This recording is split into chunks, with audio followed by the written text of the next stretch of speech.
বাংলাদেশে দুইটা প্রতীকে নির্বাচন হয় খালেদ ভাই, ধানের শীষ আর নৌকা। আজকে 14 দলের 13 দল নৌকা ছাড়া কিন্তু তাদের অস্তিত্ব নাই।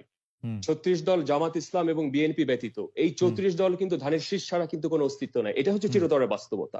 আমরা আমাদের গোলাপ ফুল দিয়ে এক ভোটও যদি হয়, জামানত বাজেয়াপ্ত যদি হয়, তারপরেও নিজ প্রতীকে আমরা আমাদের জন্ম লগ্ন থেকে আমরা নিজ প্রতীকে আমরা নির্বাচন করে আসছি, এবং সারা বাংলাদেশে আমাদের 2.5 থেকে আমাদের 3.5% আমাদের ভোট কিন্তু আছে, এবং বৃহত্তর ফরিদপুর আসনগুলো কিন্তু আমাদের 10-15-20% ভোট আছে। এখন দেখেন, আজকে তো যেহেতু বিএনপি নির্বাচনে আসছে না, আমাদের লেভারেজটা কিন্তু অনেকটা সত্যিকার অর্থে কিন্তু কমে গেছে।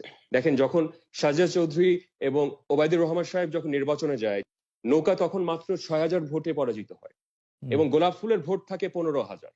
তো দাঁড়িপাল্লায় যখন আপনি দুইটা বৃহৎ দুইটি দল রাখবেন, জাকের পার্টি সুইং ভোটটা কিন্তু নির্ধারণ করতে পারে কোন দল ক্ষমতায় আসবে, কোন দল ক্ষমতায় থাকবে না। না না, সেটা আপনি কিন্তু এত চমৎকার বলছেন, মানে আপনার সাথে আমি দ্বিমত করার কোনো জায়গায় পাইতেছি। এই যে নেতৃত্বের যে আগামী দিনে যে বিরোধী স্থানে যে নেতৃত্বের শূন্যতাটা বিরাজ করবে, এত বড় যে একটা পলিটিক্যাল ভ্যাকিউম, আমরা চাই আগামী দিনে জাকের পার্টি যাতে তৃতীয় বৃহত্তম শক্তি হিসেবে আবির্ভূত হতে পারে বাংলাদেশের গণতন্ত্রের স্বার্থে। এর জন্য ব্যালটে নাম থাকাটা কতটা ইম্পর্টেন্ট এই ব্যালটে? Definitely important. আমরা একটি স্বতন্ত্র নীতি নিয়ে চলি, যে আমরা 14 দলেও নেই, আমরা বিএনপির নেতৃত্বাধীন 36 দলেও কিন্তু নেই। কিন্তু বাস্তবতাটা হচ্ছে যে ক্ষমতাসীনদের অধীনে নির্বাচন হোক বা তত্ত্বাবধায়ক সরকারের অধীনে নির্বাচন হোক, আমার দৃষ্টিভঙ্গিতে ব্যক্তিগতভাবে আমার যেটা মতাদর্শ, সেটা হচ্ছে বাংলাদেশে নির্বাচনের কোনো প্রক্রিয়া এখন বর্তমানে নেই। আর এখন সবচেয়ে বড় কথা হচ্ছে যে বাংলাদেশের রাজনীতিটা সম্পূর্ণভাবে ব্যবসায়ীদের কাছে কিন্তু এখন সম্পূর্ণভাবে কিন্তু কুক্ষিগত হয়ে গেছে। প্রতিটি নির্বাচনে দেখা যায় 1 মিলিয়ন, 2 মিলিয়ন, 3 মিলিয়ন ডলার্স পর্যন্ত কিন্তু ব্যয় হচ্ছে। নমিনেশন কেনার জন্য কিন্তু দেখা যায় 1 মিলিয়ন, 2 মিলিয়ন ডলার্স কিন্তু ব্যয় হচ্ছে।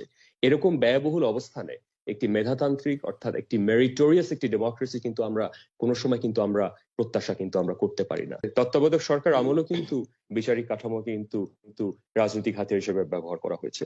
যখন বিএনপি ক্ষমতায় ছিল তারাও করেছে, এবং আওয়ামী লীগ যখন ক্ষমতায় ছিল তারাও কিন্তু আমরা করতে দেখেছি। এই যে 7,68,000 কোটি টাকার একটি অর্থনীতি, $70 বিলিয়ন ওয়ার্চেস প্রতি অর্থ বছরে, আমাদের যতদিন কেন্দ্রীভূত অর্থনীতি থাকবে, যতদিন জেলা পর্যায়ে বাজেট বরাদ্দ করা হবে না, আপনি কিন্তু বিচারিক কাঠামো বলেন, অর্থের সুষম বন্টন বলেন এবং গুণগত ব্যয় বলেন, এটা কোনোভাবে কোনো সম্ভব হবে না। কুড়িগ্রামের অবস্থা আর ঢাকা গুলশান বনানীর অবস্থা কিন্তু এক না, এটা তুলনাই করা যায় না। বাংলাদেশের ভিতরে এই যে একটা দেশের মধ্যে যে দুইটা অর্থনীতি, যার জন্য বঙ্গবন্ধু নিজে সংগ্রাম করেছিল।